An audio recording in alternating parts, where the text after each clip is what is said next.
Hello, this is Chris from Optinet, and today you're watching a very important video regarding changes to the GOS forms in Flex, which are effective from Monday the 1st of February 2021.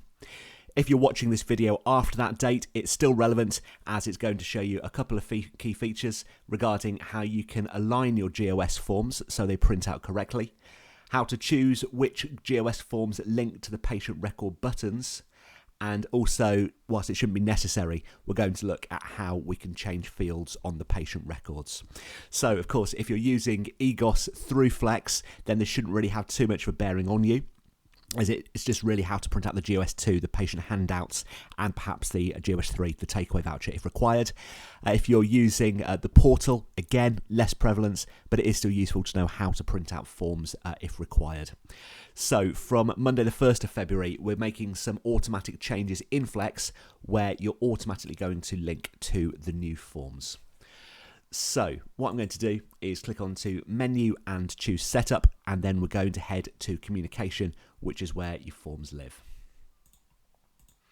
So what you'll now notice in this list is that there are new forms which are G number A and B, A for front, B for back, for all of the new English GOS forms, GOS 1 to 6. The existing ones are the ones down here without 2021 in brackets. These are yours already, and indeed the list you may see here might be shorter or longer. For example, I've got OHT and ACEs in my list as well. But these new forms, G, number, A and B, those are going to link from the patient record. So the buttons that we can press on the patient record down here will automatically link to these new forms.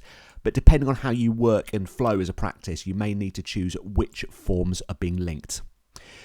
So if we click onto a form, firstly, the most important thing which you'll need to update, possibly, is going to be the alignment of the forms. We call this the offset. So if there is any discrepancy, so they're not quite printing in the boxes, you might need to change this vertical and or horizontal offset. This number is in millimeters. Vertical is looking at the up and down on the form. So -2, for example, that is going to print everything 2 millimeters higher. So negative is taking it up, as it were. So, for example, if I change that number to 5, then that would print 5 millimeters lower than our default. Sadly, of course, this is going to be somewhat trial and error for you. The horizontal, that's the left and right. So -4 is moving it across to the left. So +3, for example, is going to move it 3 across to the other side. So that's looking at the alignment, which is the most common thing which you may need to change. You may also need to change which forms are actually printing.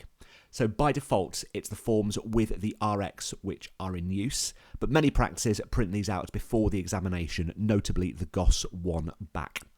So what do you need to do, for example, looking here at the GOS 3 as an example, the one which will print automatically is G number B. So what I'd need to do is delete that form, and if you're wanting to print this one without the RX, then this one now called G3B no RX, so I just need to pop into that form and delete out the appendage there saying no RX.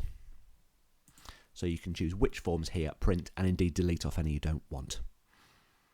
The final thing you may need to do, and this would be rarer due to the different options we've got with the forms, is change some of the merge fields in use. So if we have a look here at the GOS 2, we can see here it's referencing the test, the patient, and probably the branch table with all of the different content here. All of the fields use the first 3 names of the database, so test, TS, optom, that's bringing through the name of the optometrist. You can choose different fields in here. There is a guide to these, a glossary on our portal, flexhelp.co.uk, but you shouldn't be needing to change those round too much.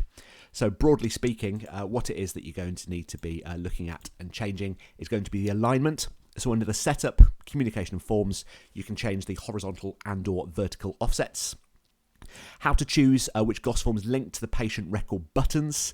As I said, they're generally with RX, so if you need them without RX, you can just change the codes, delete off the one you don't want. You can always re-download them, by the way, and then just make sure it's G, form number, then A or B, A for front or B for back.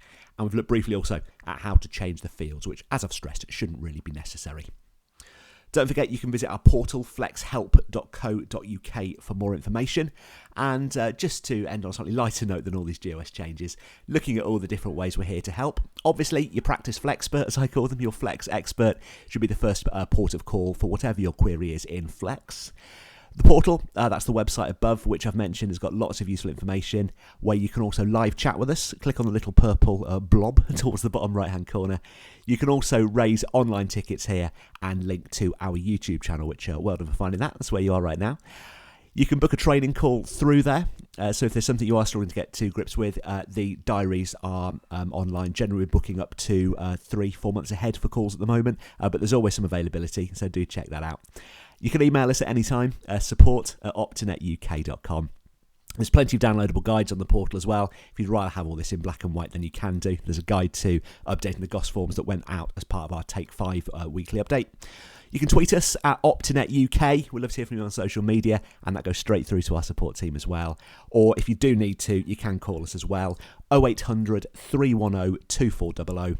Obviously, you can do the first 9 of those 24/7 on demand, and then it's between 9:15 and 5:30 in the week, and Saturday mornings 9 till 12 if you need any further assistance.